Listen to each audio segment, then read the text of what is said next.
The British government has become increasingly authoritarian in its practices. In fact, speech is so persecuted in the UK that police departments have been and are continuing to advise people to report others if they're offended by words that could maybe, possibly, if you look at it this way, be perceived as a hate incident. Quit being such a bunch of pansies. Are you gonna arrest me now?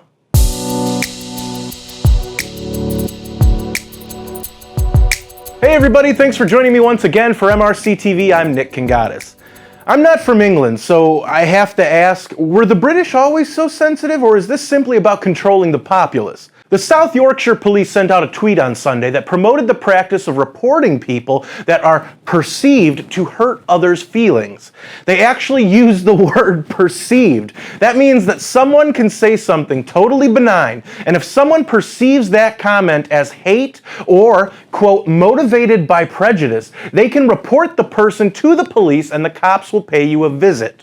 For instance, a Muslim woman in Barnsley was arrested and charged with attempted murder, affray, which is fighting in a public place, and possession of an offensive weapon. They're so mentally soft and weak in the UK that they can't even say deadly weapon. This nut job allegedly stabbed someone. Call it what it is. A knife is a deadly weapon. It's not like she used a zucchini. Anyway, when the news of the incident came out, Deputy Chief Constable Mark Roberts took the pacifier out of his mouth long enough to write a response to people who apparently made some comments that were perceived, using their words, not mine, as vile and offensive. Here's what this wet noodle had to say. In the wake of this weekend's incident on Barnsley, we have seen a significant increase on our social media platforms of offensive abuse against our communities. The comments are vile and offensive, and ironically, the bigotry expressed re-emphasizes the need to tackle hate both within our local communities and much wider. What does he mean by much wider? Is he implying that socialistic and communistic practices that people like him employ should apply to everyone worldwide? Just be glad you live in the US where free speech is kind of free. This incident was the motivation for the South Yorkshire police to send out multiple tweets urging, begging, and pleading with people to report others for speech they personally deem to be offensive. People are being persecuted for speech that, more often than not, isn't offensive to anyone who is emotionally stable. Count Dankula, Lauren Southern, and Tommy Robinson are just a few examples of people who faced legal ramifications for things they said.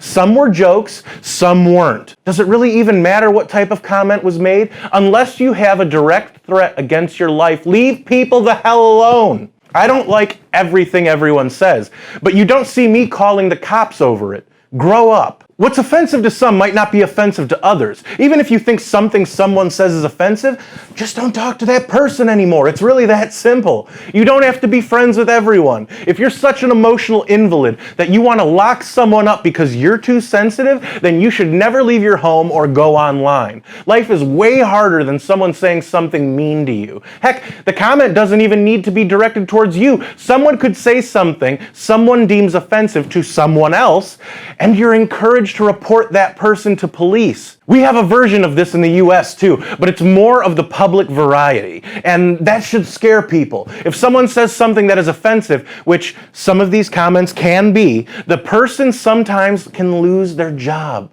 Then they get mercilessly vilified online with comments that are way worse than the original offending comment. When did our society become a haven for the perpetually offended? The British government has become polluted with progressives who would rather take us back to the Middle Ages where no one is safe from being persecuted by the government. Sure, free speech isn't always free, but at least we're not the UK.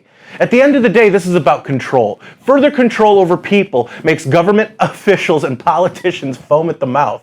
They're consumed by it and will stop at nothing if the dangling carrot of control hangs in front of their faces. If you like this video, don't forget to give it a thumbs up or a like, subscribe to our YouTube channel, and ring that notification bell so you know when MRC-TV comes out with a new video.